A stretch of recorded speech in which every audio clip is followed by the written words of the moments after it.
আমরা অনেকেই বলি একাই ভালো থাকি, কারো প্রয়োজন নেই। হ্যালো ভিউয়ার্স, আসসালামু আলাইকুম। কিন্তু সত্যি কথা কি জানেন, মাঝে মাঝে এই একাকিত্বের ভিড়ে এক ভয়ঙ্কর যুদ্ধ তৈরি হয়। চারপাশের অনেক মুখ, কিন্তু এমন কাউকে পাওয়া যায় না যাকে নির্দ্বিধায় বলা যাবে আমার মনটা খারাপ। নিজের অনুভবগুলো নিজের মধ্যে চেপে রাখতে হয়। সেগুলো ধীরে ধীরে বিষের রূপ নেয়, বুকের ভিতর হাহাকার জমে ওঠে, কিন্তু মুখ ফুটে কাউকে বলা সম্ভব হয় না। যদি এমন কাউকে পেতাম যার সামনে নিজের ভিতরের কথাগুলো উজাড় করে বলতে পারতাম, তাহলে হয়তো মনটা একটু হালকা হতো। কিন্তু আফসোস, এমন কাউকে জীবনে পাওয়া হলো না। কিন্তু এই শহরে সবাই ব্যস্ত, সবাই সবার স্বার্থে ঘেরা, তাই একাকিত্ব সঙ্গী হয়ে ওঠে।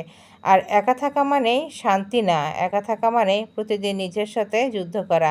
একা একাই লড়াই করার নামেই একাকিত্ব। শেষমেশ নিজের সাথে নিজেই লড়াই করে উঠে জীবনে হাঁপিয়ে উঠতে হয়। কখনো জিতে যায়, কখনো বা হেরে যায়। হেরে যাওয়া মানেই শেষ নয়, আবার চেষ্টা করে, আবার উঠে দাঁড়ার চেষ্টা করে। কিন্তু একাকিত্ব তা কখনোই আর শেষ হয় না।